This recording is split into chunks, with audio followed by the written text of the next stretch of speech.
All right, David, we'll start here, man. It has been, I can't even imagine how busy it's been for you guys. And a lot of the conversation has been around I-40. Can you give me an update? Where do things stand when it comes to I-40, specifically, obviously, in Western North Carolina? Yeah, Nick, thank you very much for the opportunity to join you and your crew right here.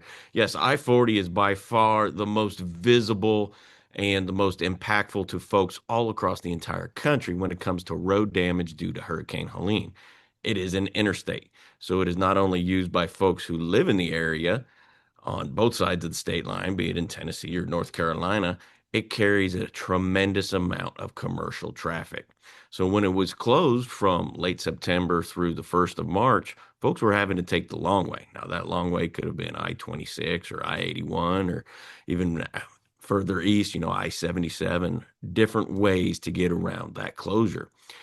We have seen folks go through in the one lane pattern recently. Some have gone through quickly, some have incurred what most folks do, a little bit of congestion. Remember, it's open, but it's not up to typical interstate standards. It's one lane in each direction, and each of those lanes are very narrow, and there's excuse me, and there's a 9-inch curb separating each lane.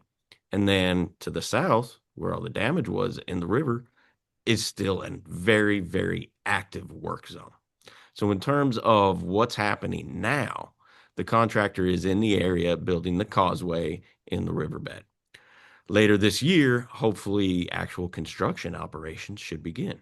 And then, in terms of a timeline, we're looking for a good 3 years before it gets back to full interstate standards. So, in that time, crews will be rebuilding everything that was damaged for 4 miles. It's a lot different of construction than you'd find in a major city or on flat land where the elevation changes are minimal. There's a lot of difference in elevation between the roadbed and the riverbed. I mean, it could be 50, 60, 90, 100 feet. And then when you widen that out, that's a lot of rebuilding that has to be done. And I didn't send this your way. It just made me think of this because my family and I went on vacation to Asheville last summer, right before Helene hit. Hmm. And I just remember every time I drive on I-40 through that part, it's a little scary for me. But what I wanted to ask, because it's so busy there in the past, does that, I guess, impede the work in progress? I know a lot of folks go up there to different parts of Western North Carolina. Does that hinder anything at all with what crews are doing? Not necessarily. We're Okay. talking I-40 in the Pigeon River Gorge. So your destination has to be beyond Asheville, Okay. closer toward Knoxville, to Okay. get into that one lane pattern. And, for the last few months, and certainly since the weather has turned nice, we are seeing an influx of people coming in to visit Western North Carolina. And folks who live here certainly appreciate those. Now, once again, as we're talking about roadways, it's I-40 in the Pigeon River Gorge that is down to one lane. Getting here from Charlotte, come on, you got the two options, I-40 or I-26. Uh, Look, there are plenty of roads outside of I-40. I know I-40 is the big one, right? Hmm. But as I mentioned earlier, we cover, and I'm not even going to commit this to memory, but Caldwell, Yancey, Avery, just a few of the counties that we cover in the mountain areas. What is the work like there on those private roads and bridges? And is it as much of a uphill climb as maybe I-40 is? Okay, did you ask specifically about private roads, as in roads belonging to either companies or municipalities or groups of people, or you said private, so individual people? I'm sorry, let me not say private. Let me say the roads Okay, that the state manages. I'm sorry. Let there me we go. clarify that. Let me clarify that. The roads that the state manages. I always I get caught up in saying that, but yes, the roads that you guys specifically Mhm. manage. Yes, so there is still a lot of recovery happening in all the counties. You had mentioned Yancey County and Avery County. Yes, the reconstruction continues. Now, we attacked this hurricane in three different phases. Three different phases. First of all, you have emergency, which is just getting to people. cutting through the trees, clearing stuff out of the road, being able to get people and emergency services to where they need to go. So those happened in the first few weeks, reconnecting people today so they could get to the major roads, so they could get to wherever they had to be in an emergency or to get emergency crews and supplies in. Those tasks were accomplished in the first few weeks. Once that access was established, NCDOT and our contractors concentrated on building temporary access. All right. So that's taking a single lane dirt road that's real narrow, real curvy, real bumpy, widening that out to 2 lanes, smoothing it, maybe even adding an asphalt top.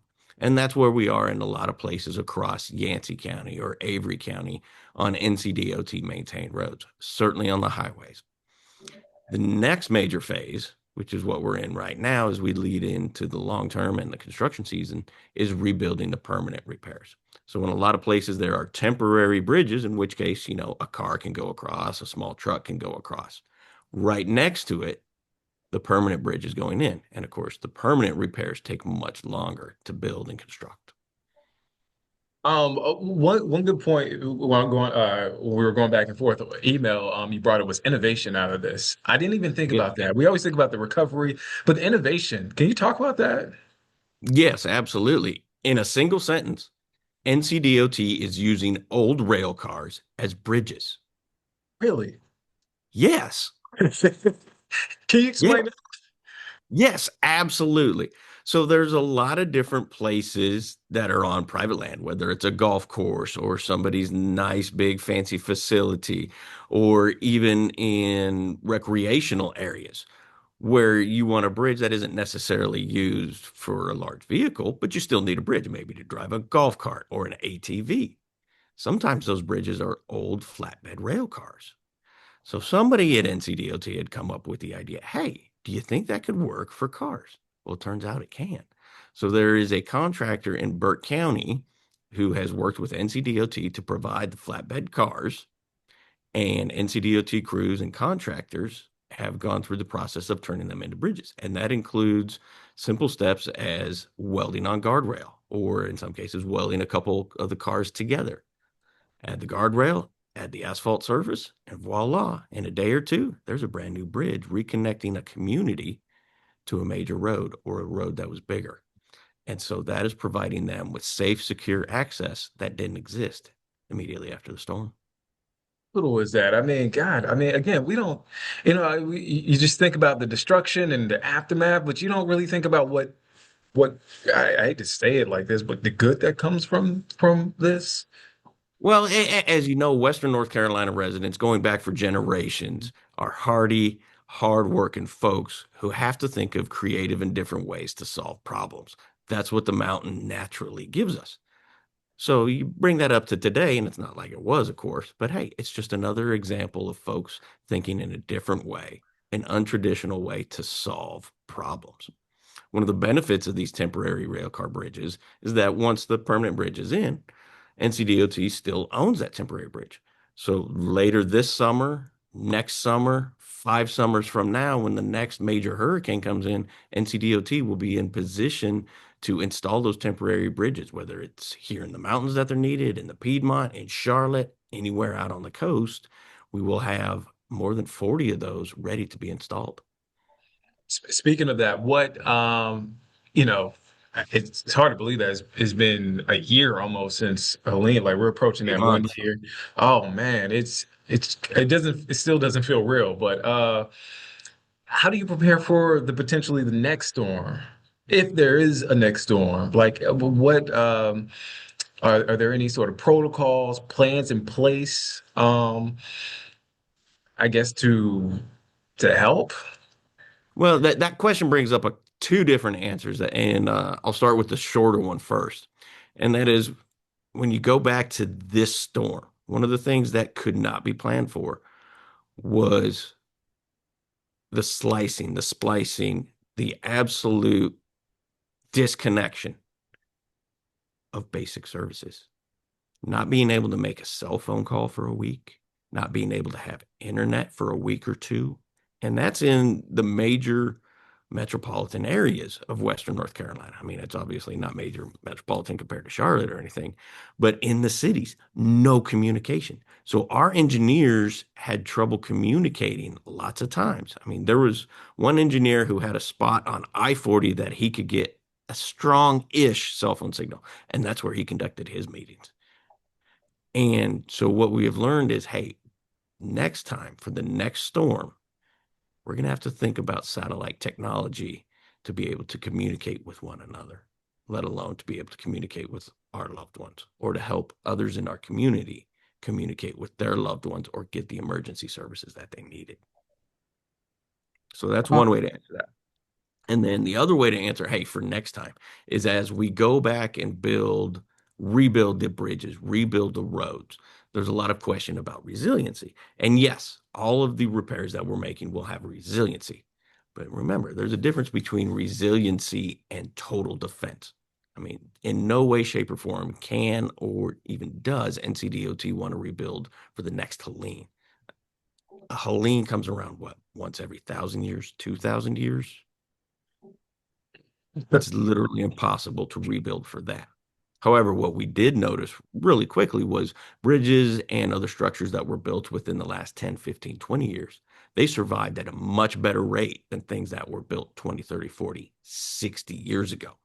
So as the standards for what everything is built at increases over as time increases, the current standards now are much better than they were 5, 10, 15 years ago. So the new structures will be able to better withstand and better rebound from the next major storm that hits. Well, I'll let you go. Is there one thing, one question that you get asked all the time, that you know the answer to, you may not know the answer to, but that you continue to have to answer. You have to that comes up. What is that one thing when it comes to this recovery process? The specific question varies, but it always includes one word: when. Of course, I was getting that question a lot even before the hurricane, but Right. now it's a little bit different. If you'll allow me a little bit of time, Yeah. what we have here in Western North Carolina now is a lot of the Tennessee state trees. Sorry, Vol fans, the orange cones. In addition to the Hurricane Helene repairs that we have to do, the State Transportation Improvement Program keeps going. So while you go and rebuild, you also have to build what was planned for before the hurricane came through. So your regular construction schedules are continuing in addition to Hurricane Helene. So as I drive an hour from Asheville to Bloom on an occasion, I'll come across 4, 6, 8 work zones. That's a lot of work zones. How many of them are Helene, which would not be in place right now if not for the hurricane? About half of them. How many of them would be in place because we're improving our state interstate system? About half of them. But when you stack all of those work zones on top of each other, it becomes tiring, it becomes burdensome, and it's just looming over everybody who lives here. And at some point in time, everybody has some sort of breakdown or absolute frustration of, I'm tired of this. So when, and then fill in the blank. And the answer is, we're working our tails off to get it done as soon as possible, as safely as possible, for the benefit of everybody who lives here, everybody who works here, and for folks who want to come visit us. Man, thank you for your time.